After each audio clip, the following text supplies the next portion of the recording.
So I'm gonna get it raw the same way you get it. Pause. Yeah, you gotta watch your words, man. Watch your words. Yeah, this one might go viral. Be careful. Welcome aboard, ladies and gentlemen. I'd like to thank you for clicking back on to my channel. I am DJ Battle, and again, I have the pleasure and the honor of having a national 10-time champion, my good friend, former pro racer, excellent mentor, Rasan Bahati. Back to my channel. Thank you, Rasan. We're gonna go over today one of my amateur videos. How you doing today, buddy? Doing great. Enjoying the DMV.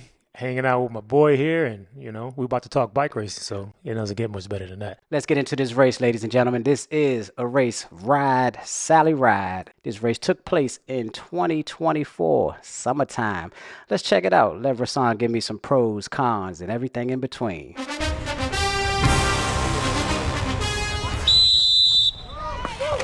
And this race is underway, ladies and gentlemen. I am racing in the men's 35 plus 3-4 race. Bahati, what I'm gonna do right now is actually show everyone a full lap of this course so they can have a better understanding for those that are not aware of this course. This is the same course that we did the race video on previously, last year. Son, that was turn 1. Hold on, this is the one when we both sat down and went over the video? Yep, same course, following year. Ah, okay. So the results are gonna be way different then. The results will be different. Yes, just to let y'all know, I haven't seen his race, this particular race, and so yeah, I'll be just going over what I see in the moment, and there's nothing premeditated here with me. And that was intentionally done, ladies and gentlemen. I didn't give Rasan any prep. I just want him to give me his organic feeling of what we're doing, what I'm doing in this race at this moment.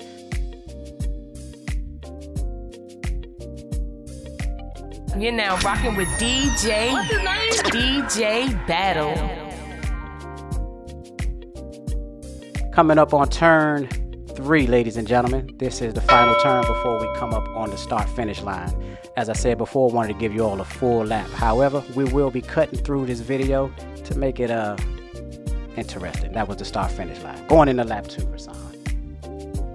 Yeah, so I guess initially the first thing I noticed, and I don't use Cat 4s as an excuse, but it happens even to the best that's racing in higher levels, is actually missing the pedal on the start line. So the gentleman right next to you, went from the start line to probably farther back than when you are, because he couldn't get in his pedal. So when I host clinics, we always go over that initial pop off the line. Some people like to stand up with their butt off of the saddle. Some like to sit with their butt on the saddle, and have that foot ready to go. One thing that I would always say is don't stop and start looking down. You could pedal your bike with one leg clipped in. Get going. Get that momentum going. Feel your feet trying to get into that pedal, and then focus on that versus head down.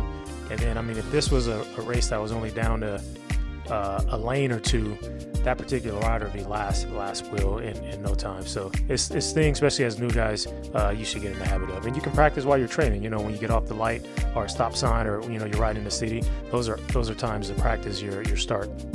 Appreciate those nuggets, ladies and gentlemen. Write them down, take a picture. Here we are in lap 4.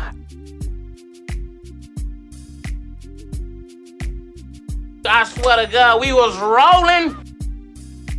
I do have a question. You started in the front, but you drifted right back to the back. Was that for a particular reason? That was for a reason. I felt like at this moment in this race, there's nobody in this race that will run away from the race. So I felt I could not try to do unnecessary things towards the front, and I tried to sit towards mid-pack. That's a good explanation. I oftentimes start last wheel because with that same scenario, just to fill things out. I have a good idea looking at this course that if you're going to run away from all these riders as a solo rider, or maybe even two riders, I always say you deserve to do it, but it's highly unlikely. So I would start at the back in particular races and just kind of survey what's going on, let people use a lot of energy, and then I would slowly, methodically work my way through the pack, and I would use that actually as a warm-up to get myself in a position in the closing laps to go for the win. Good. Interesting you said that, because prior to this race, I felt like my warm-up was only like 6 minutes. Oh, that is not a warm-up. Right. Yeah. Couple of teams in this field that had a nice piece of representation, so I definitely knew to myself I wasn't doing no front work on this race. Yeah, it's not about riding harder, it's about riding smarter, you know. And that's sometimes you could say that to a million people a million times, and yet, you know, they still waste energy. But that's bike racing, right? You have to figure out. I think that's one of the things that really good cyclists figure out is how to figure other people out. You know what I mean? Like just paying attention, like the Deloitte guy right in front of you. Just looking at his characteristics, how maybe, you know, when he's tired, that left elbow may poke out, or that right knee may go a certain way, or he may start bobbing his head when he's tired.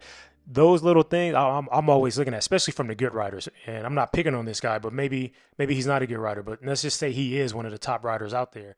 Watching the way he ride and knowing his characteristics, that you know, you're giving yourself the upper hand. Okay. At all times, for everyone. At all times. Yeah. Even the ones that are bad, you know what I'm saying? Like we were doing a group ride and a guy was overlapping constantly. So what I tell myself, I got to get the heck away from this guy. Right. But if you're not paying attention to him, right, and he end up overlapping and going down, you're going to be right in the mess. And I shouldn't have been there. I shouldn't have been there, because you should have been paying attention. Should have been paying attention.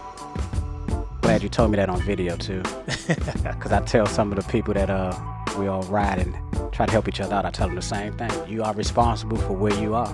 Yeah, and sometimes it's inevitable, right? Like it happens and there's nothing you can do. But if you see something reckless happening, but you continue to stay there, well, you can't blame no one but yourself. True that. So here we are at approximately lap 10. My heart rate is in control, about 151 beats per minute. It's pretty low. For some reason, Hassan, my heart rate stays lower, and in my mind, I be working. Maybe I can work some more. I have to talk to you and my coach about that, but it sure feel like I be working. I mean, you definitely want to race and have your heart rate low, but if your heart rate can't get high enough when the intensity is high, then your engine is not working. And so you want to be able, you know what your max heart rate is? The max I've ever seen it, I think, was 184, if I believe that's right. It's not bad for an old guy, man. Yeah, I'm definitely old, 48 years old. I'm your big brother. That's pretty good. Yeah, you definitely, you know, like you're not going to be in the lead out in the closing laps or something like this and have your heart rate at 152. I reckon it goes up to at least 170. Yeah, I'm definitely planning 170s at that point.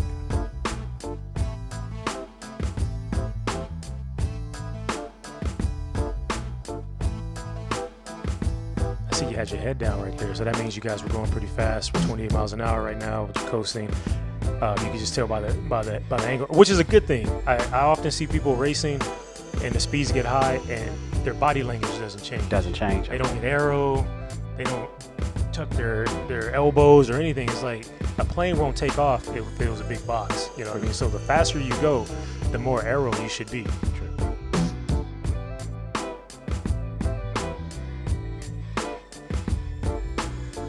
You're tuned in to my DJ Battle. This is Brooklyn Ty.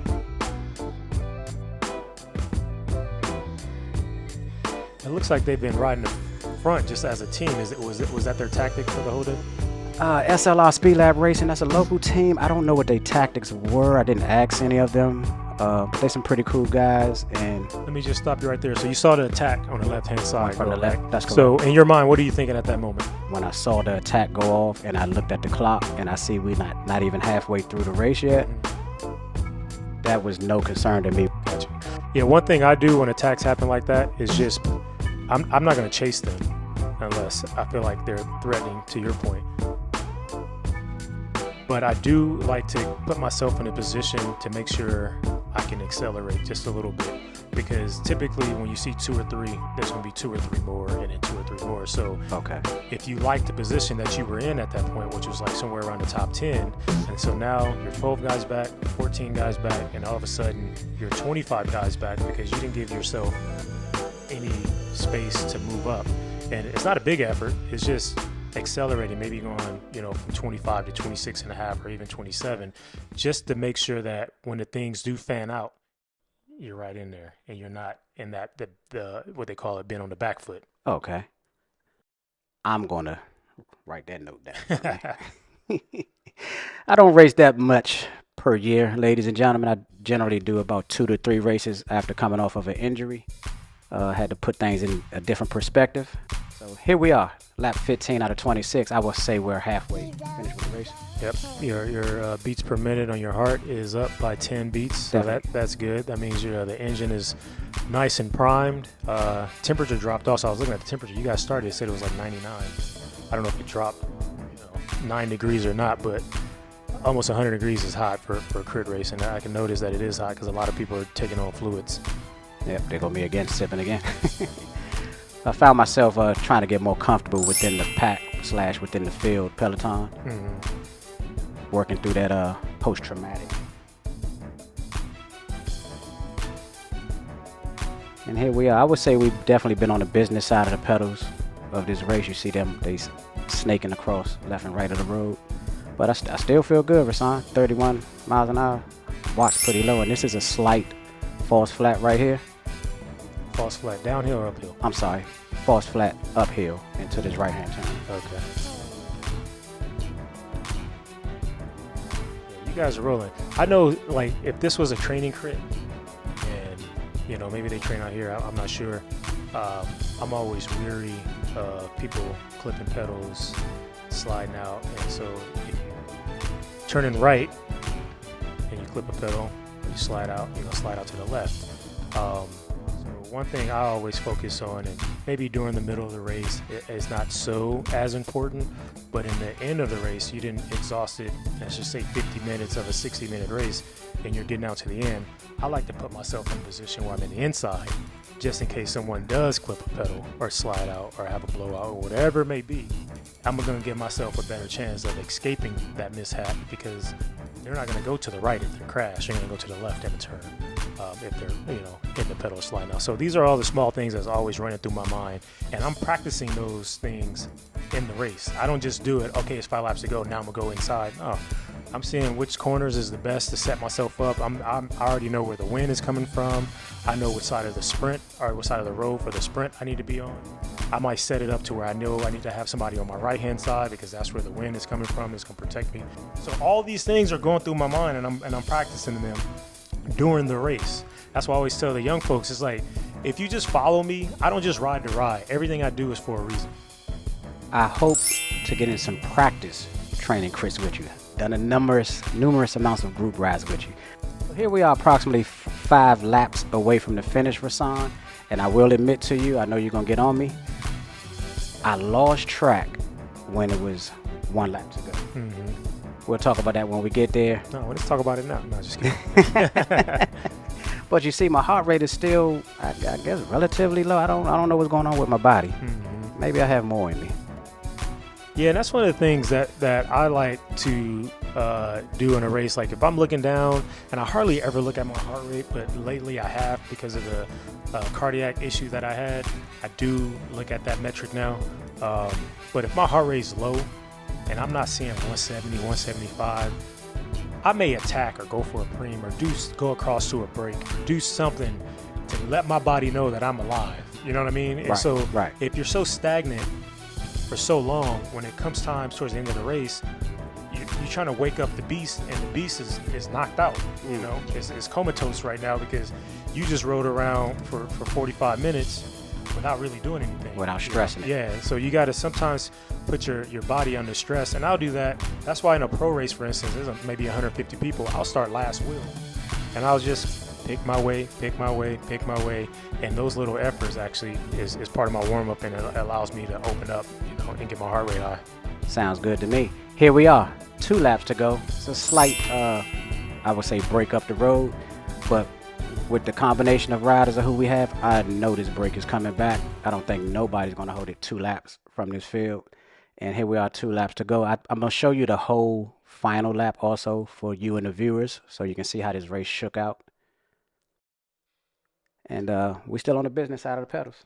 Business side of the pedals. Yeah, I mean, it looked like it was 5 guys or 6 guys at about 5 seconds. Yeah, you guys are flying right now. Here we go, coming up on 1 lap to go. So I think I'm gonna roll this one all the way through for the viewers. 33 miles an hour coming up on Bell Lap that I totally missed. Didn't hear. That's your fault. That's definitely my fault. Yeah, you always have to know when the laps are. In 23 years of racing, I've never not known it was the last lap. I just thought we was going fast right here, so I'm just going fast. Yeah. But you guys, sometimes you can feel the intensity, right? There you go. That was the plaque. Feel the Want to go in intensity the bed. of like, you just know it's either 1 or 2 laps to go, right? I was just feeling good. I'm like, oh, this is how I wanted the race to go, the whole race. Yeah, in my mind, the way I was feeling at this, you see my heart rate went up to 170. But this feeling here, I'm like, okay, now we doing it. Yeah. Next thing I know, race was over. Yeah, you got to pay attention, man. You got to. That's another thing with just being locked in. You know what I mean?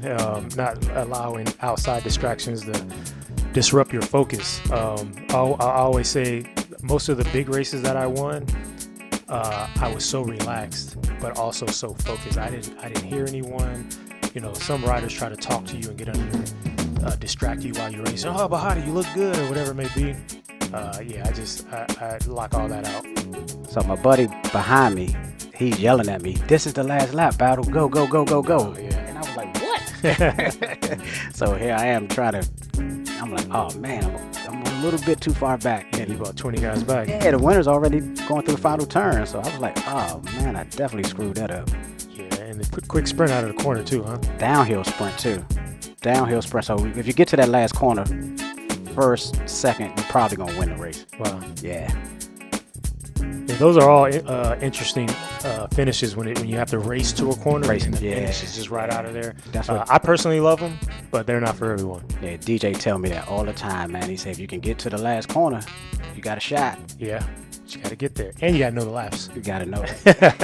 You got to know everything. Hey, but this was good for you. You didn't crash, right? That was part of the issues you were having. Yes, sir. So having a little bit of PTSD from crashing, which is a real thing, even as a pro. But I think as a pro, you're younger, you learn to let it go, and you get your equipment for free. Yeah, so a lot of stuff is like, all right, I'm going to heal up. I didn't break any bones. Yeah. I got a brand new bike. New kits are coming. I'm good to go. Yeah. It's kind of different when you got to pay for all your stuff. Kind of different when you have to pay for your stuff. You have a full-time job, right, a family, and a business. Yeah, exactly. And the money get low when you can't go to work because you're out on injuries. Yeah. Yes, sir. That's one down. Ride, Saudi ride. Thanks for putting on a good race, old Will Bella. Appreciate you much. Keep it going, ladies and gentlemen. The journey continues. So Rasan Bahati, I'd like to thank you again. And more importantly, for all you viewers, if you feel so kind, I want you to check something out. Right behind me is Bahati Foundation. This is his 10-year anniversary jersey. More importantly, Bahati Foundation is a great organization for you to check out. Spread the word. Have amazing things going on for the community. Love you so much. Give me a subscribe. We see you later. Rasan, my man. Thanks, man. The champ is here. Right on. See you later, ladies and gentlemen.